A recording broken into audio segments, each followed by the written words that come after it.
Defense News. It's proudly sponsored by Navy Federal Credit Union. If you're a member of our nation's armed forces, the Department of Defense, or if your family is, we'd be proud to serve you too. On this episode of Defense News Weekly, we go inside the Navy League's Sea, Air, and Space Expo in our nation's capital. Take a look at the tech the sea services can get soon, from updated missiles to novel drones that can glide through the water, then crawl up on the beach. Plus, one anti-subsystem that a former skipper calls scary. We also get updates from top leaders on their biggest areas of focus in the coming years. What issue is on top of mind for the heads of the Navy, Marine Corps, and Coast Guard? We get you the details. And drone swarms are a major concern for the Navy. See one piece of technology that knocks enemy UAVs out of the sky. It's those stories and more in the latest in news and analysis from the Pentagon to the platoon here on Defense News Weekly.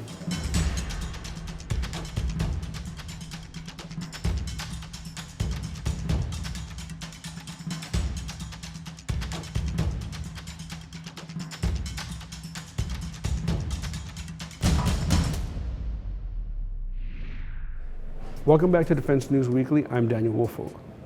We're at the Navy League's annual Sea, Air, Space Expo in our nation's capital. And a lot of new and interesting tech is on display. Among the systems is one that enemy submariners might lose sleep over. The Navy is always looking for submarines lurking beneath the waves, but the deeper it is, the harder it is to find. Telling us that's one system that we explored. Here's more. Mark, you spent a career in the Navy as a submariner and as an anti-submarine warfare officer. Tell me a little bit about the technology you had back then on submarines to find other submarines. I spent my career when I was active on the submarines in the Cold War. In the Cold War, we tried to detect submarines by simply listening with very sensitive listening equipment. It was called passive sonar. And that I spent most of my career in the Cold War challenging and deterring near-peer competitors in that environment.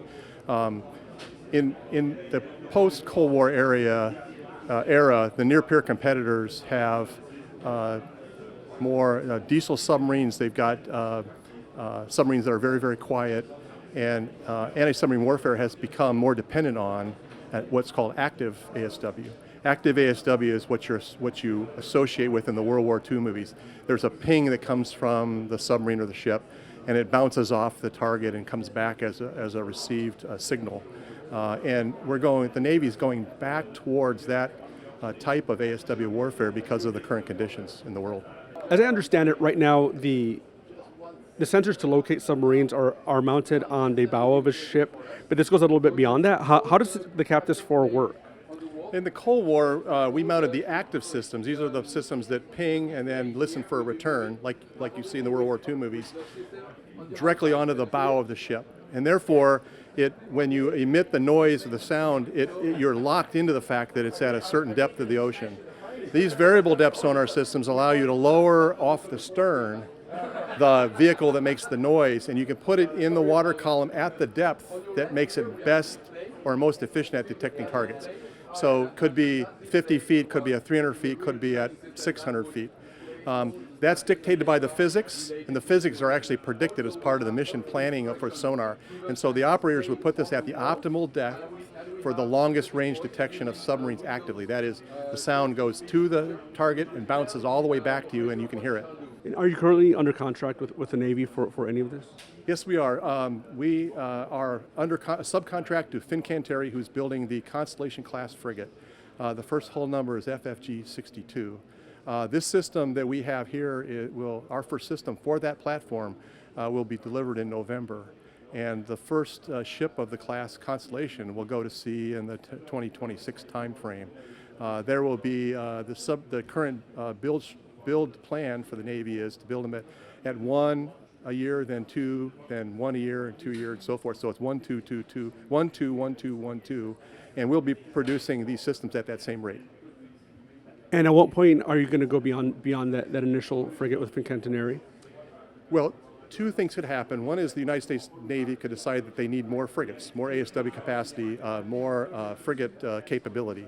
If that's the case, then of course Congress will authorize building more ships per year.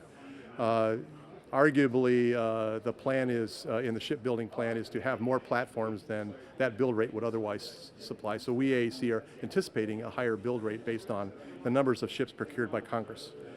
So if you were back being a submarine captain, but this time with an adversary's Navy, what would you think about this kind of system? Well, if you're asking me as a target, and submarines are a target of enemy activity, this system scares the dickens out of me. And there are two reasons for that. One is it's a very long-range system. It may sound like a very distant signal to me, but it could have contact on me. And of course, that's inherently dangerous for a submariner to be detected because they can be attacked. The other piece of this is that if you distribute this system the way the Navy's going to distribute fires, it could be that the one making the noise and the one receiving the signal were two different vessels. I would only be able to hear the one making the signal. I wouldn't know where the one that was listening for the signal was, and that could be the one that attacks me. And so as a submariner, this is a very scary scenario to me, and the United States should be proud of the fact that I think they're taking advantage of that in defense of the U.S. as opposed to me being a target. And we think of submarines as something from the Cold War, but they're still very out there and active today. What's the environment like right now? The environment has changed because the near-peer competitors have changed, and so our tactics and procedures and some of our systems have evolved to meet that threat. What is very public and in congressional record even is the vital role that the submarines play in the initial deterrence of a near-peer competitor. And in fact, you'd note probably that Congress would rather build more submarines than we're currently building if they had their druthers. Right now, our industrial base is somewhat limited by a Cold War build rate, which was very, very low. So how has it changed? It's changed that just like in World War II, the first community to oppose aggression in the Pacific was the submarine community. Remember, it was unrestricted war. Submarine war was declared by the president, and every submarine that we had basically moved to the Pacific and took the fight to the enemy. Really, it's that piece of the art of warfare has not changed at all. We'd be the first ones to fight furthest forward with the submarine community. Well, thank you so much for having us over. Absolutely. It's been a pleasure to have you today, and great to talk to you. Here's more of what we found on the show floor at the event. Have a look. The Navy Secretary and the Chief of Naval Operations announced today at Sea Air Space that they'd be setting up basically an unmanned hub in U.S. 4th Fleet, which is Central and South America. They're modeling this after Task Force 59, which is an unmanned task force operating in the Middle East, basically using about 100 unmanned systems in the air and on the ocean, paired with artificial intelligence to help manage the data that they create, and essentially set up an intelligence and surveillance web within 5th Fleet. The Navy's been so impressed by what they've achieved in the past year and a half under Task Force 59 that they've wanted to expand this into a new area of operations. And this week, the Navy leadership has announced that that new area of operations will be U.S. 4th Fleet, operating in the Caribbean, the Atlantic, and the Pacific with our neighbors to the south. The Southcom area of operations is really important for these operations because the U.S. as a whole is affected by many of the challenges. There's human trafficking, there's drug trafficking, there's illegal fishing, which can really span, there's no borders involved, right? These issues can affect all of the nations involved in Central and South America. And so those problems also flow north to the US shores. So by selecting this area, it's partly appealing to the Navy because it's a benign environment. You don't have to worry about offending too many enemies by testing out these unmanned systems. But it's also really important in directly affecting homeland security and really trying to stem some of the problems to the south that directly affect American shores. We'll see the first operations under this unmanned hub later on this year. The UNITAS 2023 exercise taking place in Latin America will feature some of these unmanned systems, though Admiral Mike Gilday declined to name which systems or how many could appear in the exercise this July. Looking forward, the Navy will build out how many systems they have, how many partner nations in the region, and really build this into something much larger than what we'll see this summer. Reporting from Sea Air Space 2023, I'm Megan Eckstein with Defense News. When we return, top Sea Service officials outline the biggest priority on the horizon. And it might not be what you think. Stay tuned to hear about it.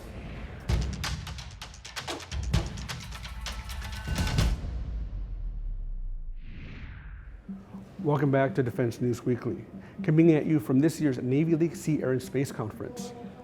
This year's event opened with a gathering of the service chiefs from the Navy, Marine Corps, Coast Guard, and Merchant Marines. And all of them had one big topic on their minds: recruitment. With money flowing from Congress and increased demands for preparation for a potential major power competition, the chiefs said they need to invest in one major asset first: personnel. Here's some of what they had to say. Our Navy and Marine Corps are more than just advanced platforms and weapon systems. Our people remain our greatest strength and are at the heart of everything that we do. Over the past year, we have worked tirelessly to make quality of life improvements for our sailors, Marines, and their families through a focus on better housing, expanding access to childcare, implementing new strategies to combat destructive behavior wherever they may be found.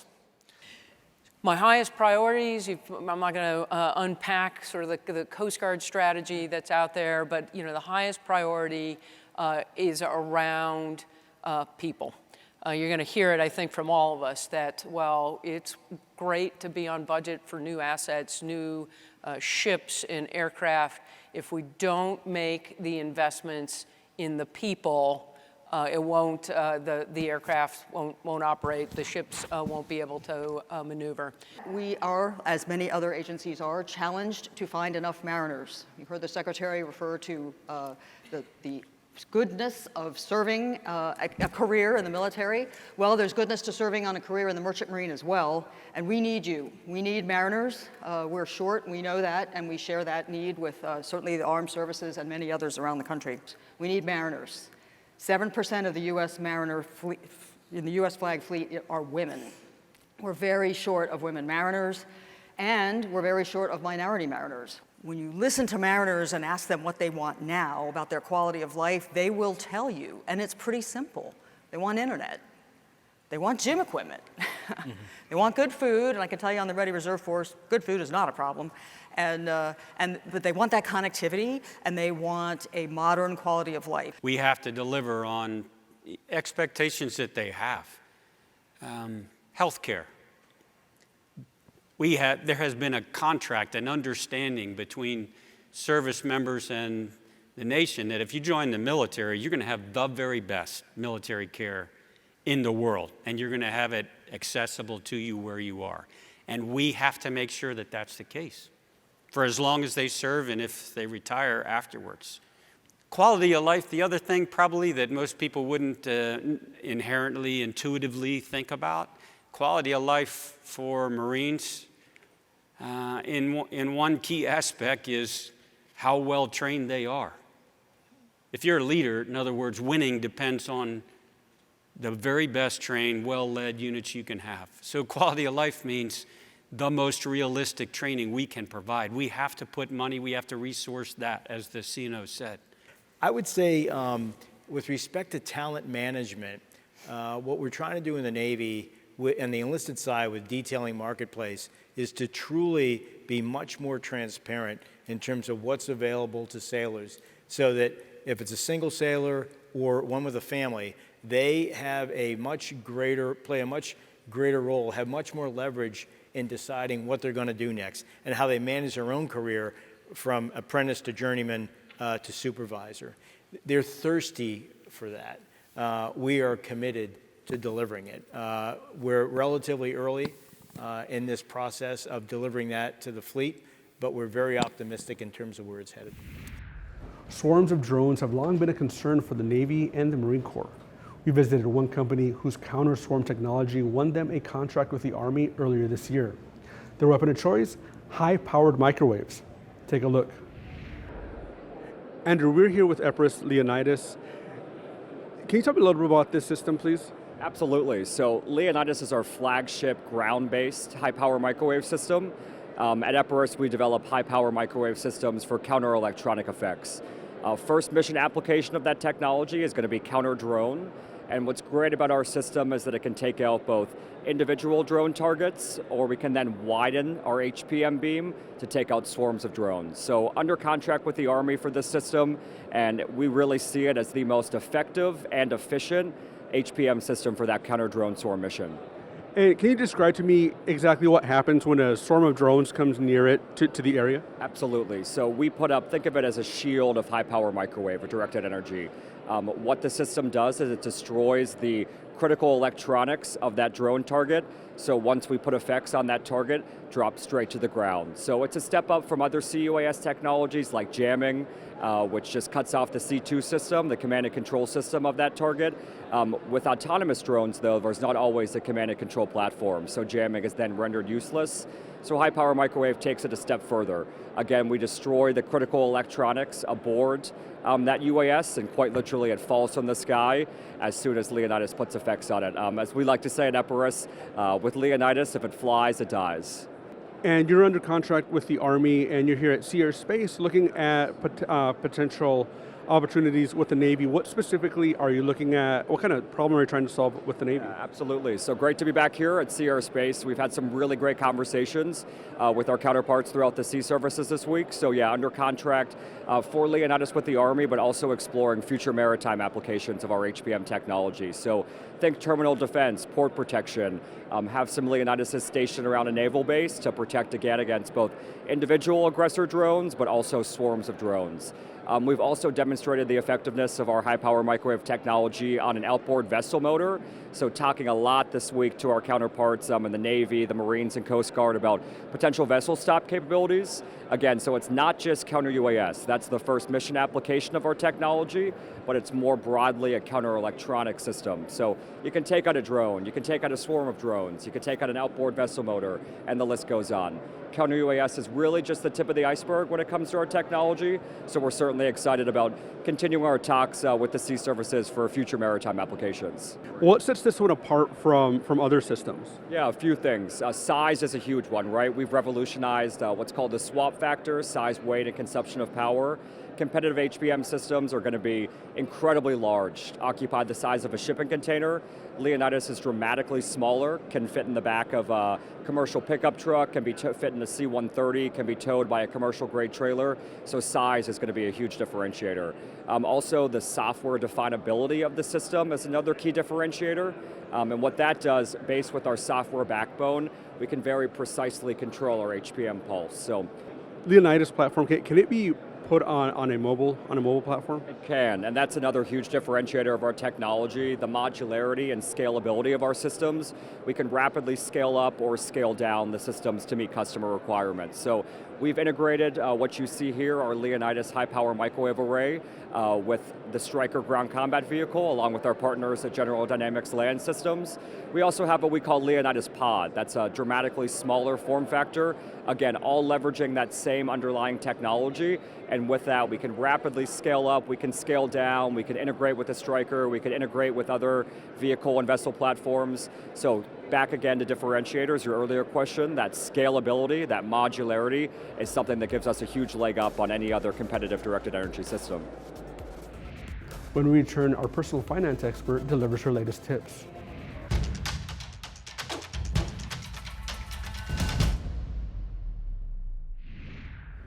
Welcome back. On this edition of Money Minute, Navy Federal Credit Union personal finance expert Jeanette Mack gives you her latest tips. According to TransUnion, young adults are signing up for credit cards more than ever. Teenagers are eligible to apply for their own credit cards at age 18. But for younger teens, the best way to be ready to take on debt is to get some practice. Parents can make their younger teens authorized users on their credit card. It's a great way to give them a little supervised financial responsibility and accountability, building great credit habits for the future. Then when it comes time to apply for that first credit card, they'll have the savvy they need to manage their own credit. But at 18, even as an authorized user, they didn't establish a credit history, something they'll need to qualify for a credit card. So the next step is to apply for a secured card. With it, they can buy things and start to make on-time monthly payments that'll demonstrate creditworthiness over time. And setting up auto payments guarantees timely monthly payments. Online banking and mobile apps help track spending on the go and account alerts too. Before long, they'll have great credit habits and great money habits. Ultimately, giving teens the opportunity to learn and manage credit gives them the confidence to go at it alone when the time is right. Thanks, Jeanette. We'll see you next week. To get more coverage of military and defense topics, point your heads-up display at Army, Navy, Air Force, and Marine Corps Times.com, as well as defensenews.com. And to have the most wind in your sails, sign up for the early bird brief for stories sent to your inbox each weekday. It's also in audio, so check out the podcast version out now. And if social media is where you get your headlines, follow us on YouTube, Facebook, Instagram, and Twitter. When we return, more from Navy League's Sea Air Space Expo.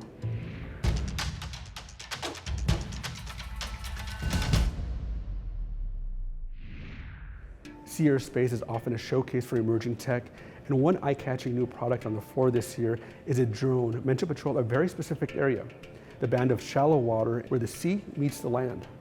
Able to move both on land and in the water, the Sea Ray is a drone that looks like a prehistoric creature.